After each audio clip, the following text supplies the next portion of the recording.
Yo, it's your boy. Yo, you seen a cut? So, hey, bro, today we got this 4 true scary subway horror stories. We got this requested by Lorraine. The comment deleted. But I still seen that shit. That shit is interesting to me. All of these shits. Also, Lorraine, I need to question you, okay? Are you a real account? Cause you created your account like 3 days ago. Like 4 or 5 days ago. And all these accounts been popping up on my channel and them shits was made not even a week ago. Hey, I don't know what's happening, my nigga, but if it's a nigga behind all of these accounts, my nigga, what's wrong with you? But if you're a real person, if you're real Lorraine, I fuck with you heavy. You feel me? I fuck with you heavy. Now, I might be confusing you for somebody else. Actually, hold on, what? I'm actually gonna see, bro. Let me make sure I'm not talking about the wrong person. Like, bro, just look at this shit. Young Lemus fan, Codemaster. I click on his channel. That nigga posted, subscribe to Young Lemus. This nigga literally posted one of my reactions. Lorraine Diaz. Let's see when this shit was made. Oh, a year ago. Oh, okay. So you actually might be a real person. So I'm sorry. But all of these other motherfuckers, bro, I don't know if they real or not. I really don't know. Like, look at this shit. This is the most, like, bro, hold up. Like, look at this, my nigga. Her brother made all of those accounts. Like, bro, what's wrong with people, bro? What's wrong with you, bro? I mean, thank you for the views and shit. But, bro, if you only gonna click the video for one second and then click right off, my nigga, you're messing up my analytics. Can you please stop? Okay? Look, my watch time is fucking 37 seconds. Like, bro, 312 in 48 hours. And that's cap. Cause the video went back down on views. Meaning a motherfucker was botting my shit. Who's botting my shit? Why you botting my shit? Like, bro. All I'm saying is, can you please stop it, my nigga? I'm actually trying to make it on YouTube. You doing this shit is gonna fucking my channel up even more, bro. Please. Please. Okay? All the real fans out there, I love you. Jacoby, I love you, my nigga. Lorraine, I think you're real, so I love you, my nigga. I don't know who else is real, so I can't say no other names. Anyways, let's get to this. Horror Nights presents 4 true scary subway horror stories. Number 4. Chad Hines' Last Ride. Hey, New York! On February 7, 2016, at about 4:30 in the afternoon, a subway car on the F line in New York City was moderately busy. Many of the passengers on the train were heading to the 5 o'clock church service at Redeemer Presbyterian Church in Manhattan. One person who was on the subway but wasn't heading to church was 19-year-old Chad Hines. He had been drinking for the better part of the afternoon, and he was on his way to a friend's house to continue partying. While he rode the subway, he was listening to music on a portable speaker. His music, which he played at a high volume, was off-putting and the lyrics were highly offensive, not just to the churchgoers on the train, but to many other people who were forced to listen to it. However, what made it worse was that Hines was also trying, but failing, to sing along with the music. After about 5 minutes of dealing with the music, 63-year-old Derek Smith got Hines' attention and said, "Excuse me, can you turn down the music?" Hines unleashed a stream of swear words at the 60-year-old grandfather who was on his way to church and said, "It's a free country. I can do what I want." Smith calmly listened and then said, "Then it's my right to tell you that you're the load your whore of a mother should have swallowed." Damn! Nah, I'm not gonna lie, bro. If you're 60 saying shit like that to motherfuckers, you gotta expect the worst. You feel me? And also, you need some shit on you, my boy. I'm not gonna lie. Complete and My utter camera's about waste to of die. DNA. It's about to die, my boy. This got Hines out of his seat, and he made his way over to Smith, who remained seated. Smith said, "You're going to have one shot. You better make it good." However, he didn't even have time to throw a punch, because Smith stood up quickly, slamming his head into the bottom of Hines' chin. This sent Hines flailing backwards, and he landed on his back. Hines obviously suffered a concussion, and Smith had proven his point. But Smith couldn't stop himself. He rushed to the young man lying on the floor of the subway, and using his best Sunday shoes… Wait, the 60-year-old was fucking him up? Nah, bro, you down bad, bro. You getting fucked up by an old head. An old head. A skeleton. You getting fucked up by a skeleton, bro. Smith started stomping on the 19-year-old's face. Nah, bro. He didn't stop until his foot got stuck in the mush behind the fractured face bones. That's when Smith realized that everyone else on the subway, which included a dozen children, were screaming. Many people were also throwing up. Amazingly, no one had pressed the emergency stop button, and at the next station, everyone ran out of the train car screaming. Smith sat down beside the body and calmly waited for the police. He was arrested and charged with second-degree murder. When Smith was being transferred back to the prison, a reporter asked Smith if he felt guilty for what he did, and Smith casually responded, "No." Yeah.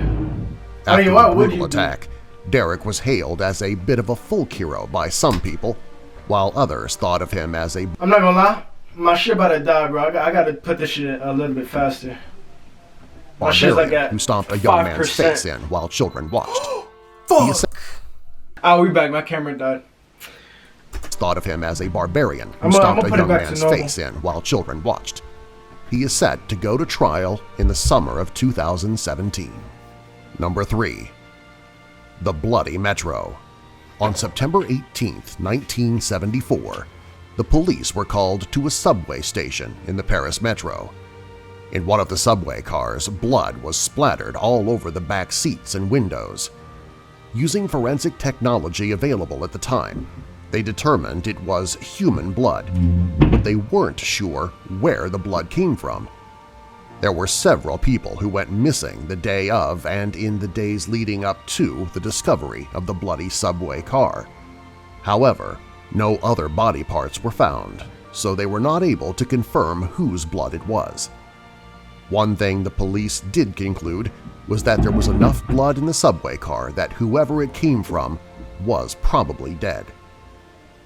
3 weeks later, another empty subway car was found covered in blood. Again, it was human, but it was a different blood type from the blood found in the first subway car. Wait, oh yeah, cause subways, they don't got cameras. That's also the thing, bro. If you in a subway by yourself and shit, I mean, they got cameras outside, but bro, you could really just kill a nigga in there and get away with it. You feel me? If you leave a station with no cameras and shit, you could really just kill a nigga and get away with it. Bro, that shit crazy. This happened 8 more times over the next year, 8? and then the blood splatterings suddenly stopped. Several times a man wearing a hat, glasses, and a trench coat was seen walking out of the blood-splattered cars, but he always managed to leave the station without anyone stopping him.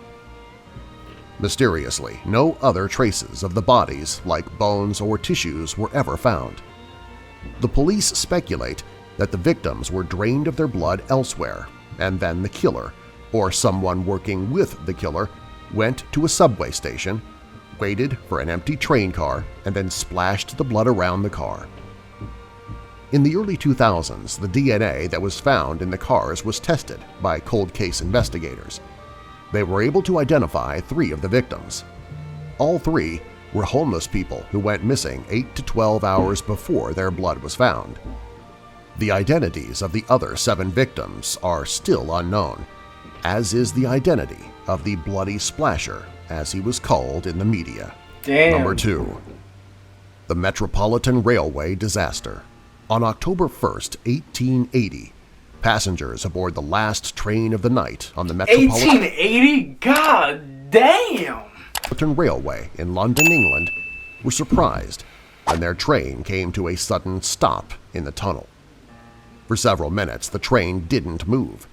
A passenger on the train decided to open the door and see why the train had stopped. When he did, the passengers heard several dogs barking in the darkness.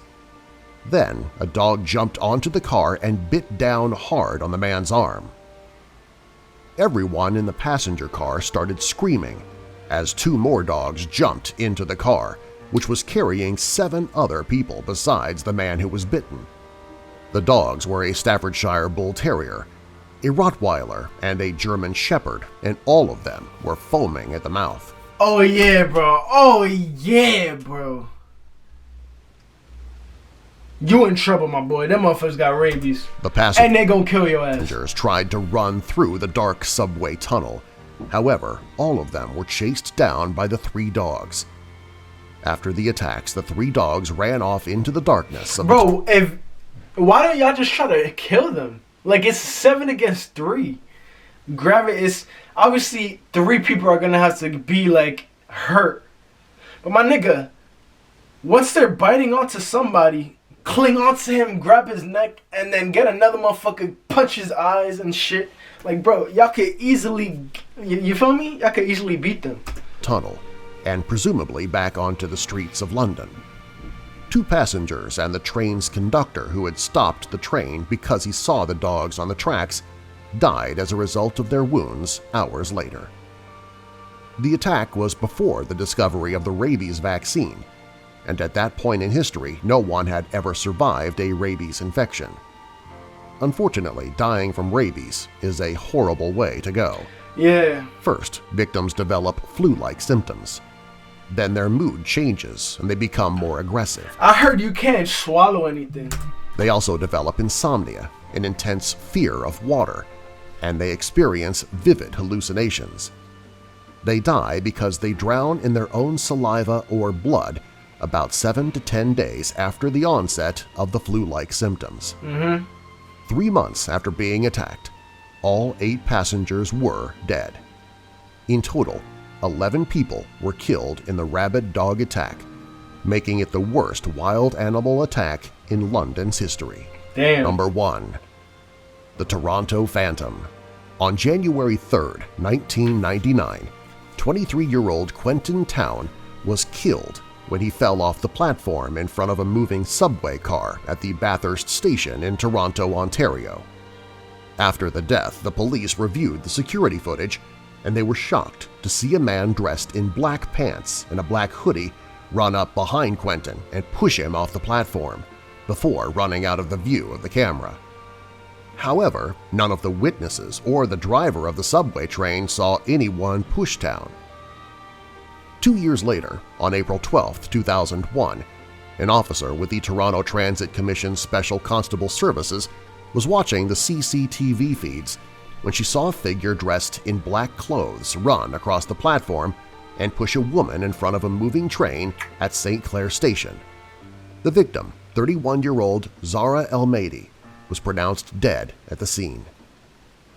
On October 23, 2001, there was another pushing incident. This time there was an officer patrolling the subway platform at the Spadina station. However, he did not see anyone dressed in black on the platform, but he was spotted on the CCTV footage pushing 33-year-old Joan Spearman in front of a moving train. After the third assault, the pushings stopped as mysteriously as they started.